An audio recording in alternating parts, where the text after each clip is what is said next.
Hello बच्चों, welcome to माँ की पढ़ाई। आज हम क्लास 6 हिंदी से जो 4th नंबर का लेसन है अक्षय ऊर्जा भविष्य की ऊर्जा, इस पाठ के क्वेश्चन आंसर्स विथ ग्रामर करेंगे। प्रश्न उत्तर व्याकरण के साथ देखेंगे। इस लेसन का एक्सप्लेनेशन वीडियो मैंने बनाया है बच्चों, और इसके अंत में इस वीडियो के डिस्क्रिप्शन बॉक्स में भी मैं उस एक्सप्लेनेशन वीडियो की लिंक डाल दूंगी। प्लीज आप क्वेश्चन आंसर्स करने से पहले उस एक्सप्लेनेशन वीडियो को जरूर देख लेना। उसके 2 पार्ट बनाए हैं मैंने, तो अगर आप वो देख लोगे तो आपके लिए इजी हो जाएगा क्वेश्चन आंसर्स लिखना। ओके, तो चलिए क्वेश्चन आंसर्स की तरफ चलते हैं। इस पाठ में सबसे पहले आते हैं मौखिक प्रश्न। मौखिक प्रश्न में हमारा 1st नंबर का क्वेश्चन है, ऊर्जा के अन्य विकल्पों की आवश्यकता क्यों महसूस की जा रही है।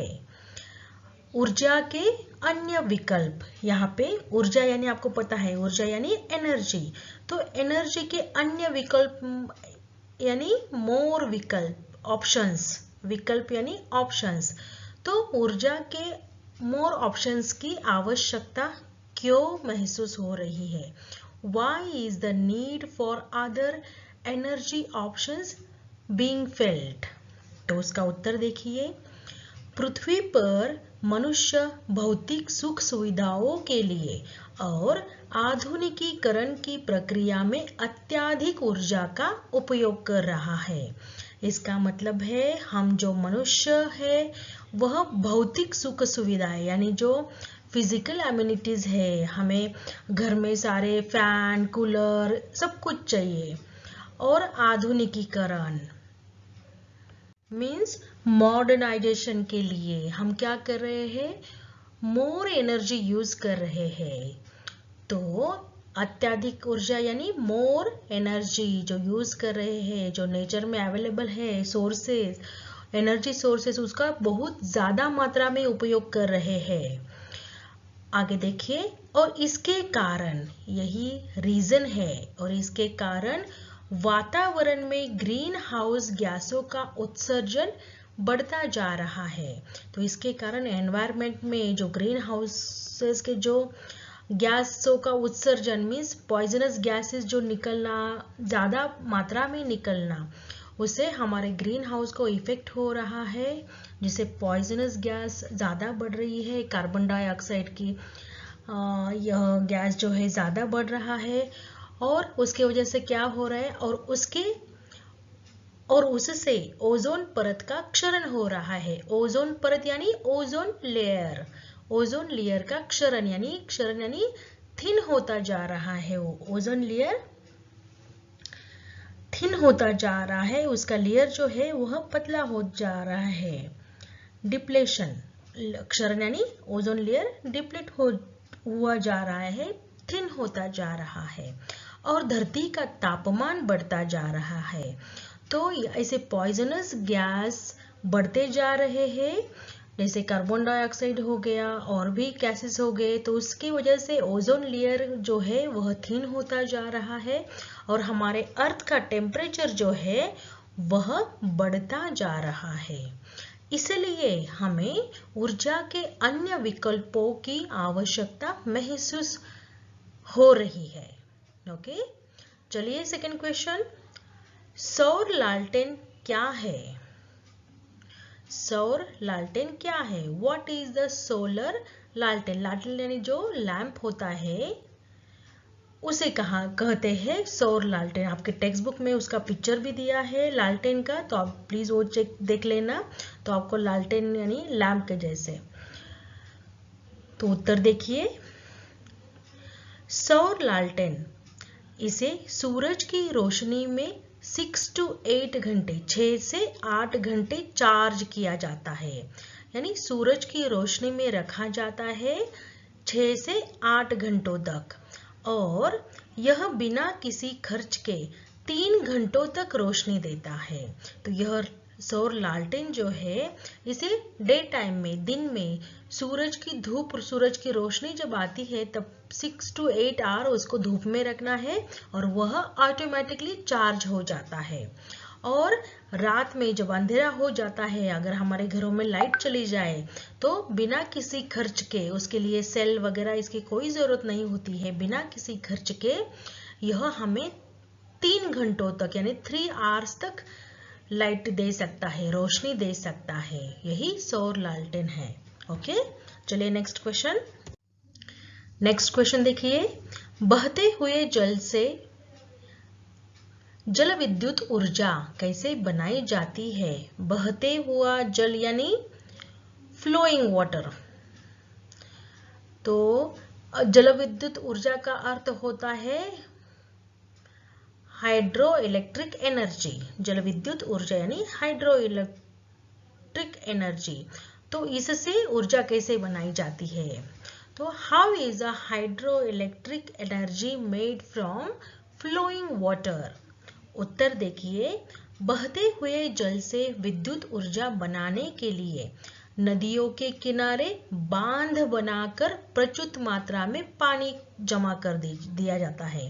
तो यह देखिए, तो यह ऊर्जा, जल विद्युत ऊर्जा तैयार करने के लिए नदियों के किनारे यानी बैंक ऑफ द रिवर क्या करते हैं? बांध बनाया जाता है। बांध का अर्थ होता है डैम। ओके, डैम्स बनाए जाते हैं और उसमें प्रचुर मीन्स बहुत मात्रा में, इनफ मात्रा में पानी जमा किया जाता है, वाटर को कलेक्ट कर लेते हैं डैम्स में। और उस डैम से, उस बांध से नहर के द्वारा, नहर यानी कैनल्स, और नालों के द्वारा, नहर और नालों के द्वारा बिजली घर तक पानी लेके आते हैं। यानी जो नदी के किनारे बांध बनाए जाते हैं, उस बांधों में से, उस डैम में से जो पानी स्टोर किया जाता है, उस पानी को नहर के हेल्प से या नालों की हेल्प से बिजली घरों तक लाया जाता है। बिजली घर यानी पावर हाउसेस, जहाँ पे बिजली बनाते हैं, तो यहाँ तक लेके आते हैं नहर के द्वारा या नालों के द्वारा। आपको बताया मैंने, नहर यानी कैनल के द्वारा लेके आता है। और पानी में निहित गतिज ऊर्जा, निहित यानी पानी में जो गतिज ऊर्जा होती है, यानी गतिज ऊर्जा यानी काइनेटिक एनर्जी। ओके, तो पानी में निहित जो गतिज ऊर्जा होती है उसका उपयोग बड़े बड़े टरबाइन चलाए जाते हैं, उसका उपयोग बड़े बड़े टरबाइन चलाने के लिए करते हैं। देखो फिर से यह सेंटेंस, और पानी में निहित गतिज ऊर्जा का उपयोग करके बड़े बड़े टरबाइन चलाए जाते हैं। टरबाइन यानी वो जो मशीनरी लगाई है, टरबाइन की जरूरत होती है जल विद्युत ऊर्जा तैयार करने के लिए। इसीलिए पानी को इस टरबाइनों पे जोर से, ऊंचाई से डाला जाता है, जिसके वजह से यह टरबाइन वर्क करते हैं यानी घूमते हैं। और टरबाइनों की मदद से, यह जो यंत्र है टरबाइन, इस टरबाइनों की मदद से यांत्रिक ऊर्जा को विद्युत ऊर्जा में रूपांतरित किया जाता है। तो यांत्रिक ऊर्जा, इसको हम विद्युत ऊर्जा में ट्रांसफर कर सकते हैं टरबाइनों के हेल्प से। इस तरह से बहते हुए जल से जल विद्युत ऊर्जा बनाई जाती है। ओके, आपको समझ में आया बच्चों? ओके, नेक्स्ट क्वेश्चन देखिए, 21वीं शताब्दी का स्वरूप किस आधार पर निर्धारित होने वाला है?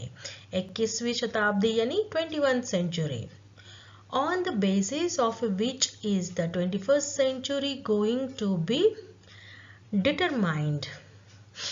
उत्तर देखिए, 21वीं शताब्दी का स्वरूप अक्षय ऊर्जा के आधार पर निर्धारित होने वाला है। तो 21वीं शताब्दी का स्वरूप जो है अक्षय ऊर्जा के आधार पर, अक्षय ऊर्जा यानी नवीकरणीय स्रोत जो कभी भी खत्म नहीं होता है, अक्षय जो नेचर में बहुत मात्रा में in free of cost available है, उसे कहते हैं हम अक्षय। अक्षय इसका अर्थ होता है कभी भी क्षय न होने वाला, जो कभी भी खत्म नहीं होता है। फॉर एग्जाम्पल देखिए, सौर ऊर्जा यानी सोलर एनर्जी है, पवन ऊर्जा है, विंड एनर्जी है, ज्वार भाटा से प्राप्त ऊर्जा, ज्वार भाटा का अर्थ होता है tidal energy.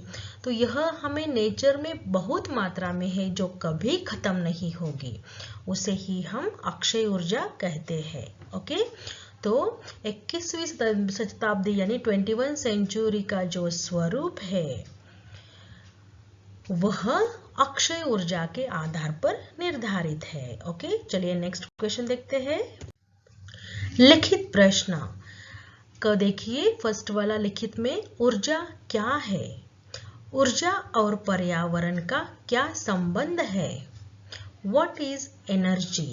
What is the relationship between energy and environment? तो देखिए उत्तर, ऊर्जा क्या है? ऊर्जा किसी भी काम करने की क्षमता को कहते हैं। तो देखिए यह सेंटेंस आपके बुक में नहीं है, लेकिन आपको समझना चाहिए। तो ऊर्जा क्या है? हम ह्यूमन हैं, हमें भी ऊर्जा की, एनर्जी की जरूरत है। तो हमें काम करने के लिए, मशीनों को भी काम करने के लिए क्या चाहिए? ऊर्जा चाहिए, एनर्जी चाहिए। बाइक, कार यह जब रन करती है उनको भी ऊर्जा की जरूरत है, तो उसके लिए हम पेट्रोल डीजल डालते हैं उसमें, राइट? तो वही उनकी एनर्जी है। तो ऊर्जा किसी भी काम करने की क्षमता को कहते हैं। ओके, आगे देखिए, ऊर्जा आधुनिक जीवन शैली का अविभाज्य अंग है। आधुनिक जीवन शैली यानी जो मॉडर्न लाइफ हम जीते हैं, मॉडर्न लाइफस्टाइल जो है उसका यह अविभाज्य यानी वेरी इंपॉर्टेंट पार्ट है। अंग यानी पार्ट है जो इनसेपरेटेबल है, जिसको सेपरेट नहीं किया जा सकता। हमारे लाइफ का यह बहुत इंपॉर्टेंट पार्ट है। ऊर्जा और पर्यावरण का एक अनोखा संबंध है। ऊर्जा यानी एनर्जी और एनवायरनमेंट, इसका एक यूनिक रिलेशन है। ऊर्जा प्रकृति में स्वतंत्र रूप से मौजूदा है। जो ऊर्जा है, एनर्जी है, यह प्रकृति यानी नेचर में स्वतंत्र रूप से मौजूदा है, यानी फ्रीली अवेलेबल है हमारे नेचर में। इस ब्रह्मांड में जो कुछ भी है वह आंतरिक ऊर्जा के द्वारा ही चलित है।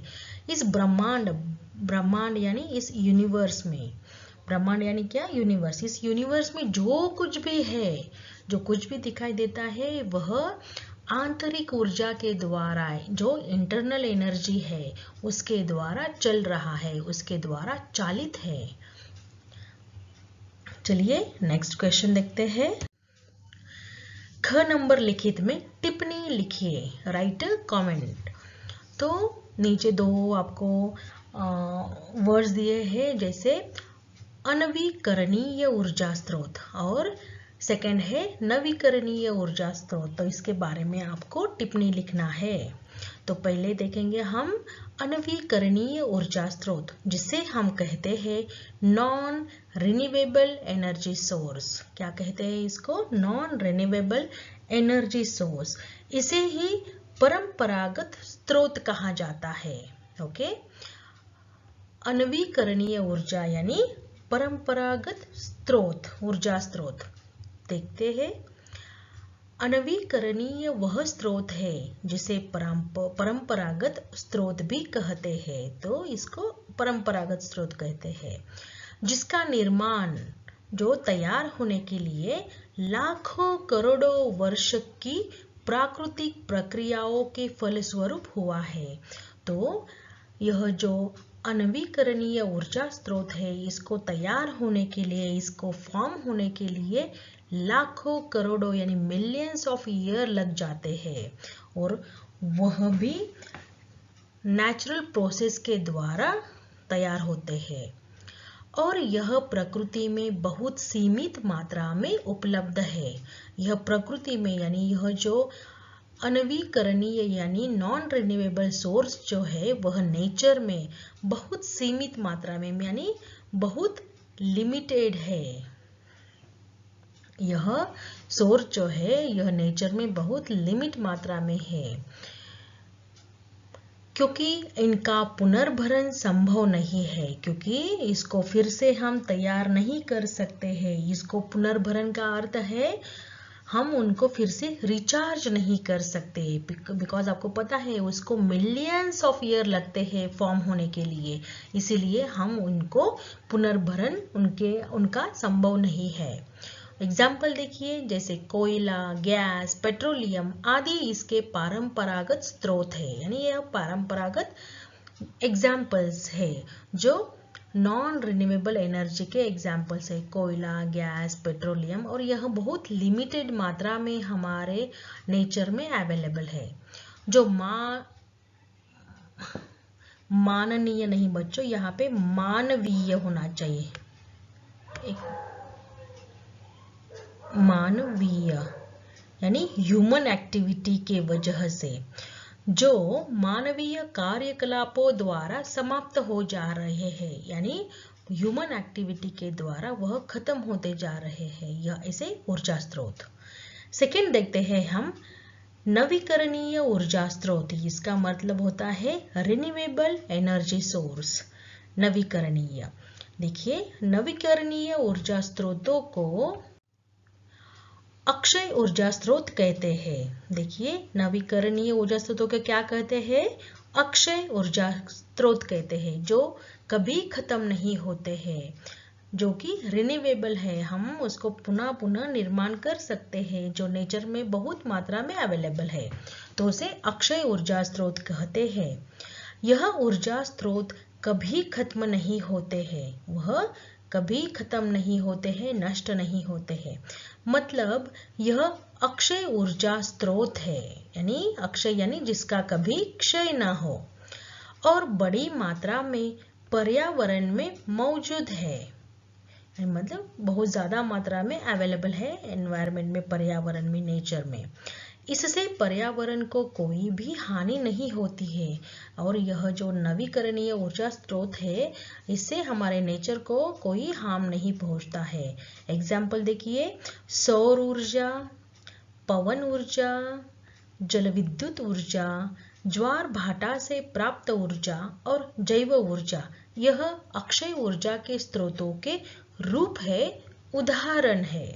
तो सौर ऊर्जा यानी सोलर एनर्जी, पवन ऊर्जा यानी विंड एनर्जी, जल विद्युत ऊर्जा, देन ज्वार भाट से प्राप्त ऊर्जा, ज्वार भाट का मतलब होता है बच्चों टाइडल एनर्जी, और जैव ऊर्जा यानी बायो ऊर्जा, बायो एनर्जी। तो यह एग्जाम्पल है अक्षय ऊर्जा के, रिन्यूएबल एनर्जी सोर्स के यह एग्जाम्पल है। चलिए नेक्स्ट क्वेश्चन देखते हैं।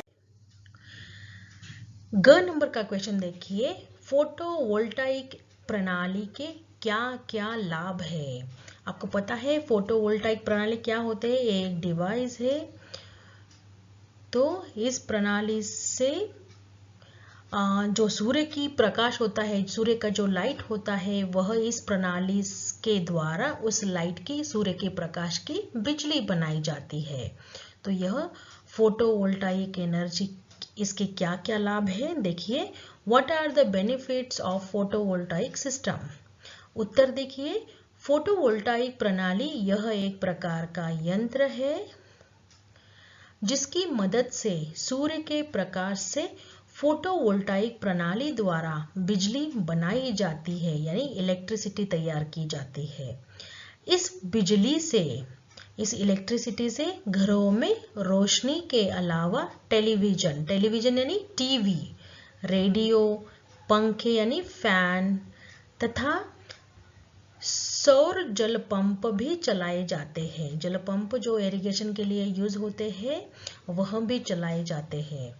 रेगिस्तान, पहाड़ी, द्वीपीय, जंगली ऐसे दुर्गम क्षेत्रों के विकास के लिए यह प्रणाली यानी फोटोवोल्टाइक प्रणाली बहुत महत्वपूर्ण भूमिका निभा रही है। तो ऐसे जो दुर्गम क्षेत्र है, ऐसे एरिया में बिजली पहुंचाना बहुत मुश्किल होता है, तो ऐसे जगहों पर, ऐसे क्षेत्रों में यह प्रणाली जो है फोटोवोल्टाइक प्रणाली बहुत महत्वपूर्ण भूमिका निभा रही है। इस प्रणाली के द्वारा उस एरिया में भी अभी इलेक्ट्रिसिटी इजीली लोगों को प्राप्त हो रही है। चलिए नेक्स्ट क्वेश्चन देखते हैं। पवन ऊर्जा सस्ती ऊर्जा का आकर्षक विकल्प क्यों है? इसके क्या क्या लाभ है? तो पवन ऊर्जा यानी विंड ऊर्जा, तो इसके आकर्षक विकल्प क्यों है, यानी यह एक ऑप्शन क्यों है पवन ऊर्जा, तो उसके क्या क्या बेनिफिट्स है बताइए। Why is wind energy an attractive alternative to cheap energy? What are the benefits? तो विंड एनर्जी अट्रैक्टिव और चीप कैसे ऑप्शन माना जाता है, and what are its benefits? उत्तर देखिए, पवन ऊर्जा सस्ती ऊर्जा का आकर्षक विकल्प है। तो पवन ऊर्जा यह चीप एनर्जी का एक ऑप्शन है, अल्टरनेटिव है, ऑप्शन है, क्योंकि पवन चक्कियां यानी विंड मिल्स, आपको टेक्स्ट बुक में देखो, आप फोटो देख सकते हो विंड मिल्स का, तो पवन चक्कियां यानी विंड मिल्स, तो विंड मिल इस प्रणाली को, यानी विंड मिल यह उसके मशीन से जो हवा की पवन के गति से चलते हैं, तो पवन ऊर्जा इस प्रणाली को वायु की स्थिति के अनुसार कहीं भी लगाया जा सकता है। यह जो विंड मिल है, यह जो प्रणाली है, इनको वायु की स्थिति के अनुसार यानी हवा के अनुसार कहीं भी इजीली लगाया जा सकता है। इसके लिए कम भूमि चाहिए, इसके लिए लैंड भी बहुत कम चाहिए, कम भूमि चाहिए, इसके लिए खर्चा भी कम आता है, तो इसके लिए ज़्यादा मेंटेनेंस वगैरह नहीं होता है, बहुत कम खर्चा में यह हम इसको प्लेस कर सकते हैं, इस्टेब्लिश कर सकते हैं ओपन एरिया में, जिसके लिए लैंड भी कम चाहिए, जिसके लिए खर्चा भी कम होता है। और पवन ऊर्जा का सबसे अधिक बड़ा लाभ यह है, और इसका महत्वपूर्ण यानी इम्पोर्टेंट बेनिफिट जो है वह यह है कि इससे ग्रीन हाउस को प्रभाव करने वाली विषैली गैसों के उत्सर्जन जैसी समस्या नहीं होती है। तो पवन ऊर्जा तैयार करते टाइम जब नेचर में जो गैस, ऐसे यंत्र सामग्री जो गैस छोड़ती है, यानी जो पॉइजनस गैसेस तैयार होते हैं, जब कुछ भी प्रक्रिया हो रही हो तो पॉइजनस गैसों का निर्माण होता है, तो इस प्रक्रिया में पवन ऊर्जा का तैयार करने में, इस प्रक्रिया में कोई भी ऐसा विषैली वायु या विषैली गैस तैयार नहीं होती है जिससे ग्रीन हाउस को इफेक्ट कर सके, तो यह समस्या नहीं होती है। इसीलिए यह पवन ऊर्जा सस्ती और आकर्षक विकल्प है। चलिए नेक्स्ट क्वेश्चन देखते हैं। जैव ऊर्जा किसे कहते हैं? जैव ऊर्जा यानी bio energy. What is bio energy?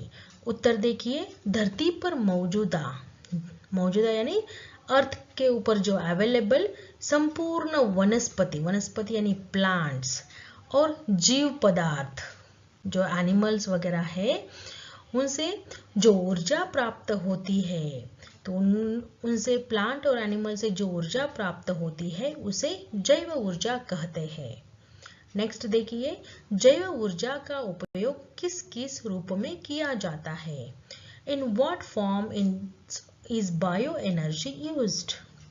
उत्तर देखिए, जैव ऊर्जा का उपयोग ठोस रूप यानी सॉलिड फॉर्म में, द्रव रूप में यानी लिक्विड फॉर्म में, और गैस रूप में यानी गैस फॉर्म में किया जाता है। चलिए नेक्स्ट क्वेश्चन देखते हैं। सही उत्तर चुनकर सही की टिक लगाइए। नीचे क्वेश्चन दिए हैं, उसके नीचे चार ऑप्शंस दिए हैं, उसमें से आपको राइट ऑप्शन को टिक लगाना है। फर्स्ट देखिए, ज्वार भाटे से प्राप्त ऊर्जा को क्या कहते हैं? तो ज्वार भाटे की ऊर्जा यानी टाइडल एनर्जी। ओके, तो इसे क्या कहते हैं? तो उसके यहाँ पे 4 ऑप्शंस है, इस 4 ऑप्शन में से सेकंड नंबर का ऑप्शन जो है लहर ऊर्जा, लहरों से प्राप्त होने वाली ऊर्जा, ज्वार भाटा यानी टाइडल एनर्जी, तो यह कहाँ से प्राप्त होती है? लहरों से, वेव से मिलती है, इसलिए इसे लहर ऊर्जा कहते हैं। ओके, सेकंड है, इनमें से कौन सा विकल्प जैव ईंधन का उदाहरण नहीं है? जो जैव ईंधन जो है, जो ईंधन यानी फ्यूल, तो जैवनिक बायोफ्यूल का एग्जाम्पल नहीं है। लकड़ी, कृषि अपशिष्ट, कूड़ा करकट और सोलर कुकर। तो यह जो 4th नंबर का ऑप्शन है सोलर कुकर, यह जैव ईंधन का एग्जाम्पल नहीं है। 3rd देखिए, ग नंबर, मानव को ज्ञात सबसे पुराना ऊर्जा स्रोत कौन सा है? तो उत्तर है उसका सही ऑप्शन है बायोमास। यह मानव को ज्ञात सबसे पुराना ऊर्जा स्रोत है। नेक्स्ट देखिए, अक्षय विकास का मुख्य स्तंभ क्या है? तो ऑप्शन नंबर 3 है अक्षय ऊर्जा स्रोतों का विकास, यह मुख्य स्तंभ है। नेक्स्ट क्वेश्चन देखिए, चलिए नेक्स्ट क्वेश्चन है सोचकर लिखिए, थिंक एंड राइट। वैकल्पिक ऊर्जा स्रोतों के विकास के साथ साथ पारंपरिक ऊर्जा स्रोतों का संरक्षण भी आवश्यक है। आप क्या सोचते हैं? तो देखिए, वैकल्पिक ऊर्जा स्रोत यानी जो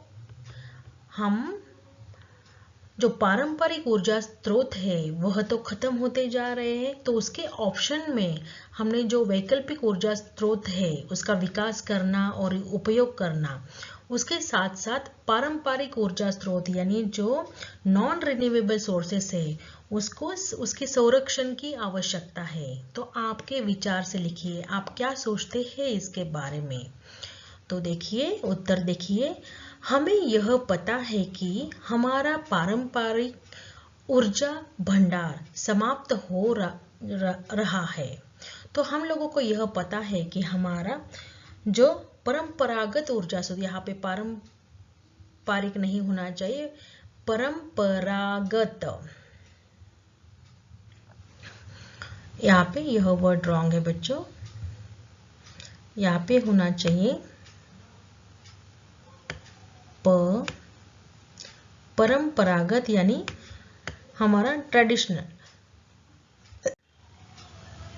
देखिए, हमें यह पता है कि हमारा परंपरागत यानी ट्रेडिशनल जो ऊर्जा स्रोत है यानी नॉन रिन्यूएबल जो सोर्सेस है, उस ऊर्जा का भंडार समाप्त हो रहा है। इसलिए वैकल्पिक ऊर्जा स्रोतों का विकास व उपयोग आज की आवश्यकता है। इसलिए हमें ऑप्शन में कुछ और ऊर्जा स्रोत, उनका विकास और उनका उपयोग, इसके बारे में सोचने की आवश्यकता है। परंपरागत ऊर्जा स्रोत निर्माण होने के लिए लाखों करोड़ों वर्ष लगते हैं। परंपरागत यानी जो नॉन रिन्यूएबल सोर्सेस है उसको तैयार होने के लिए, उसके फॉर्म के लिए मिलियंस ऑफ ईयर लगते हैं, यानी लाखों करोड़ों वर्ष लगते हैं। जो नॉन रिन्यूएबल सोर्सेज जो है उसको फॉर्म होने के लिए, उसको तैयार होने के लिए मिलियंस ईयर लगते हैं। और कुछ स्रोत ऐसे हैं कि जो पुनः निर्माण नहीं हो सकते, और कुछ जो ऊर्जा स्रोत है, जो एनर्जी सोर्सेस है, वह ऐसे है कि वह पुनः कभी तैयार नहीं हो सकते। मनुष्य अपनी सुख सुविधा और आधुनिकीकरण के लिए इन ऊर्जा स्रोतों का बड़ी मात्रा में उपयोग कर रहा है। तो यह जो पारंपरिक ऊर्जा स्रोत है यानी नॉन रिन्यूएबल जो सोर्सेस है, उसका हम ह्यूमन बहुत ज़्यादा मात्रा में यूज कर रहे हैं हमारे सुख सुविधाओं के लिए और हमारी मॉडर्नाइजेशन लाइफ के लिए हम उसका यूज कर रहे हैं। इसलिए यह ऊर्जा स्रोत खत्म होने की कगार पर है, इसलिए यह खत्म हो रहा है। यह जो पारंपरिक ऊर्जा स्रोत है यह नष्ट हो रहा है। इसलिए इन ऊर्जा स्रोतों का संरक्षण करना हमारी जिम्मेदारी है, हमारी रिस्पॉन्सिबिलिटी है कि हम यह पारंपरिक यानी नॉन रिन्यूएबल जो सोर्स है उसको सेफ रखें, संरक्षित करके रखे हमारे फ्यूचर के लिए। वह हमारी रिस्पॉन्सिबिलिटी है, जिम्मेदारी है। और इसके विकल्पों के स्वरूप में हमें नवीकरणीय ऊर्जा स्रोतों का विकास और उपयोग के बारे में सोचना भी जरूरी है।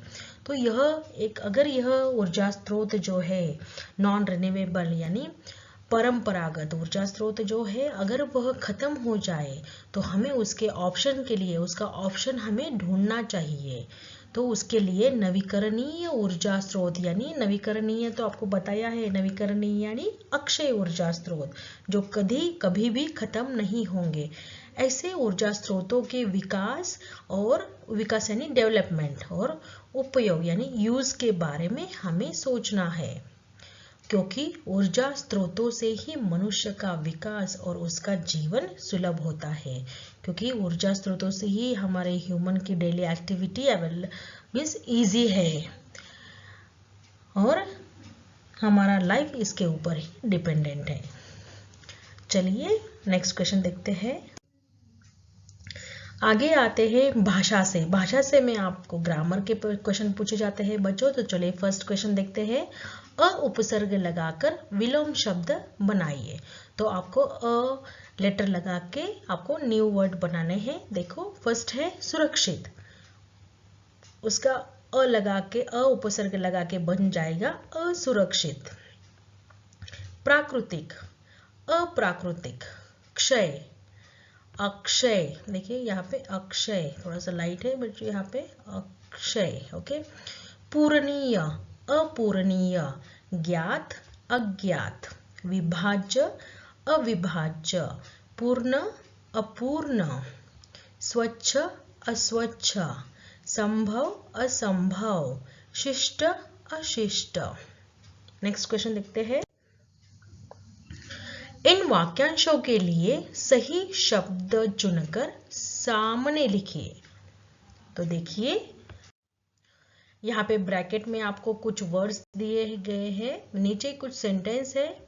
उस सेंटेंस के लिए मीन्स उस वाक्यांशों के लिए आपको सही वर्ड चूज करके लिखना है। देखिए फर्स्ट है जहां जाना मुश्किल हो। तो ऐसे वाक्यांश के लिए, ऐसे सेंटेंस के लिए इस ग्रुप में से एक शब्द आप चुन सकते हो। तो वो सही शब्द है दुर्गम। जहां जाना मुश्किल हो, ऐसे एरिया को हम दुर्गम एरिया कहते हैं, दुर्गम। सेकंड देखिए, जो उद्योग से जुड़ा हो उसे कहेंगे औद्योगिक। तो यह फर्स्ट नंबर का जो शब्द है वह फिक्स हो जाएगा, वह करेक्ट वर्ड है औद्योगिक। ओके। थर्ड जो है जो लोगों में प्रिय हो तो उसको कहते हैं लोकप्रिय। जो प्रकृति से जुड़ा हो प्राकृतिक। जो सब जगह व्याप्त हो सर्वव्यापी।